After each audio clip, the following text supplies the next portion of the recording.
తండ్రి కుమార పరిశుద్ధాత్మ నామములో మీ అందరికీ మరణాత.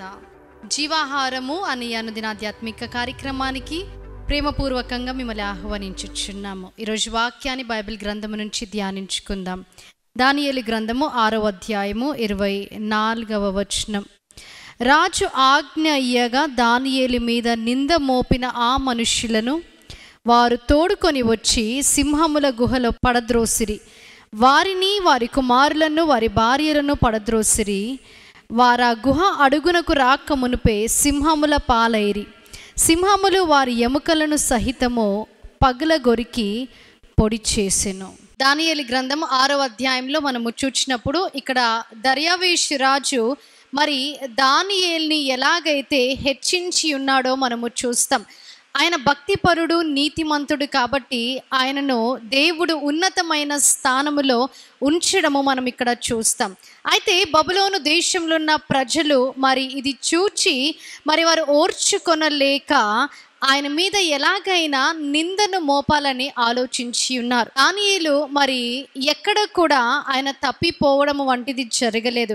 ఆయన మీద ఎక్కడ కూడా నింద మోపాలన్న వారు ఆలోచించవలసిన అవసరం అయి ఉంది. కాబట్టి ఆయన ప్రార్థన పద్ధతిలో తప్ప మరి ఏ విషయంలో కూడా వారు ఆయనని పట్టుకొనలేకపోయిరి.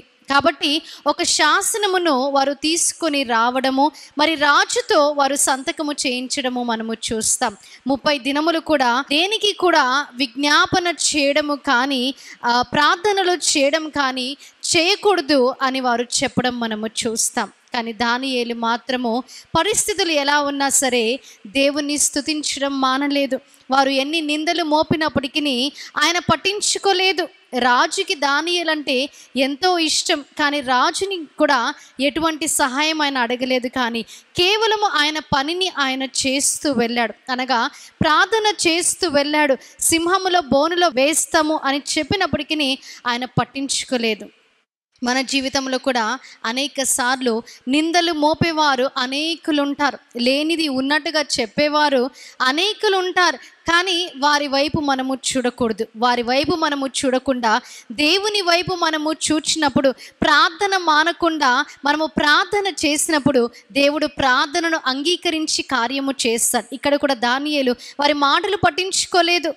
ఏది కూడా ఎటువైపు కూడా ఆయన చూడలేదు. కేవలము దేవునికి ప్రార్థన చేసి ఉన్నాడు. మరి ఆ నిందలు మోపే వారి సమయము కూడా వచ్చింది. మొదటగా దానియేలును తీసుకెళ్లి సింహపు బోనులో వేసినప్పుడు ఆయన భక్తిపరుడు, నీతిమంతుడు కాబట్టి దేవుడు కాపాడారు. ఇప్పుడు నిందలు మోపిన వారి సమయం వచ్చింది.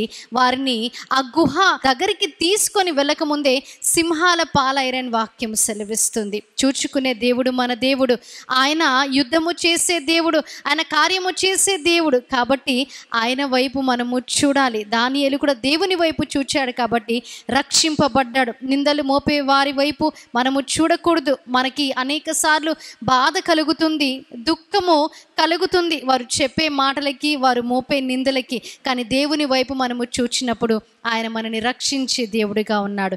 ఇటు వాక్య వర్తమానాన్ని దేవుడు మీ వినికిడిలో, హృదయంలో భద్రపరిచి దీవించి ఆశీర్వదించునుగాక.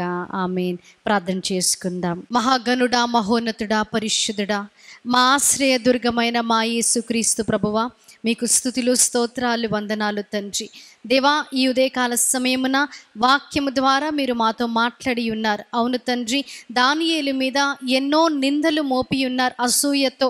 అయినప్పటికీ తండ్రి మీ వైపు చూచి ఉన్నాడు, ప్రార్థన చేసి ఉన్నాడు, రక్షింపబడ్డాడు.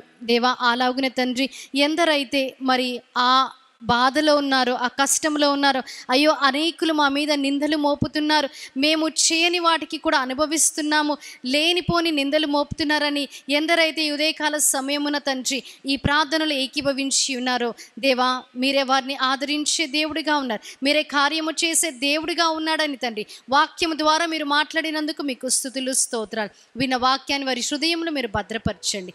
యేసుక్రీస్తు నామములో అడిగి వేడుకుంటున్నాం ప్రియ పరలోకపు తండ్రి. ఆమేన్.